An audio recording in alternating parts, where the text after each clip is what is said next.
Don't Move is Netflix's latest movie to hit the platform, and it's a thriller which is centered around a woman called Iris who woke up and wanted to end it all following the death of her son. But after a chance encounter with a man calling himself Richard, she changed her mind after he talked her out of it. But what she didn't know was that the death that she was embracing that very morning would be coming after her through the hands of Richard moments after she decided that she wanted to live. With an ending that connected to the very accident that happened with Richard and the so-called clarity that he found as he looked into the eyes of his dying girlfriend. Let's discuss the movie, break down the ending, and I'll also share my thoughts on it too. Here is a review of Don't Move and the ending explained. Just to let you know, this video will contain spoilers. The ending explained.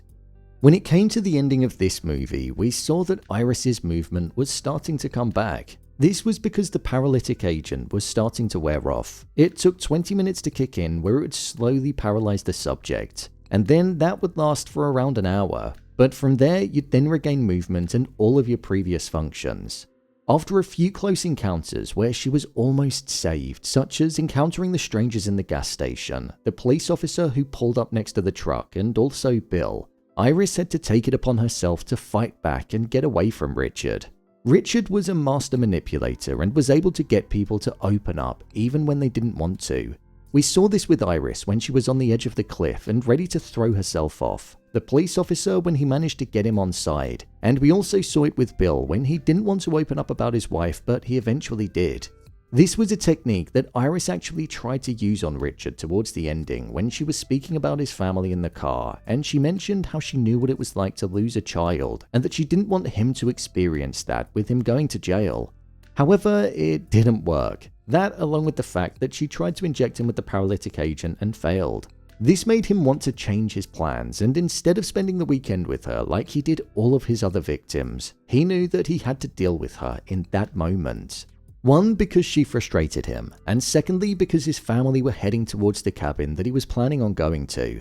Richard had a knife and a gun, and he planned on killing her, and then with the cylinder blocks letting her just sink to the bottom of the lake. As he was on the cusp of doing so, Iris mentioned to him that she wanted him to get Mateo's boat out of her pocket.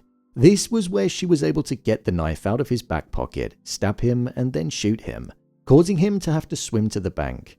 With her also surviving after the boat was sinking, she went over to him and said the words, "Thank you." 2 words that it felt like she was always going to say. She specifically said thank you because those were the words that he said to Chloe, his girlfriend several years ago that died in a car that he was driving. He said those words to her because when she was on the cusp of dying, he said he found his clarity and he felt God. That was the very moment that he changed his life and became a killer. Even though Iris went through a traumatic experience that day and was on the cusp of death on several occasions, it took her being close to death to find the clarity and realize that she didn't actually want to die. Not like what she thought when she woke up that morning and was going to leap off the edge of the cliff when her son died. So the main reason why she said thank you was because she felt she found clarity on that day. Being unable to move and just looking at the world through her eyes and taking everything in whilst also feeling like death was going to occur was something that made her realize that she wanted to live. There was no key message to take away from this film, but it was more so focused on the character feeling like death was the very thing that she wanted. But by the end, she was a transformed individual where she quite literally fought to live after needing to avoid death. My review of the movie. I thought this film was nothing special, it was just okay. I don't think it was incredible in terms of its execution, but it did manage to evoke the feeling of tension and I was hooked for most of it. The main thing that disappointed me was the way that the ending unfolded. Throughout the entirety of the movie, we'd seen that Richard was this person that was able to talk his way into being viewed as a trustworthy individual. It happened with Bill and it happened with the police officer, but when it went wrong, he'd kill them in horrific ways.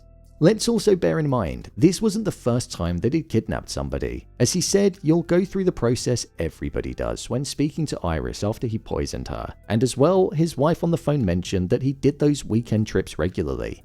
So he was clearly a seasoned killer. But when it came to the ending where the both of them were on the boat and he was on the cusp of killing Iris, he ended up doing something kind for her in her final moments, getting her dead son's boat out of her back pocket. This ultimately led to his demise because she grabbed his knife, stabbed him, and then shot him. I just didn't buy the fact that Richard would have done it. He was a psychopath that had a taste for killing and had done it before. He didn't care for Iris, so why would he allow her to have a piece of comfort in her final moments? We saw that he didn't allow her to have comfort at any other points that she was his hostage, so the ending just made it lose some points for me. Plus, I'd also say that Iris making it out of the boat and back to safety was something that just felt a bit predictable.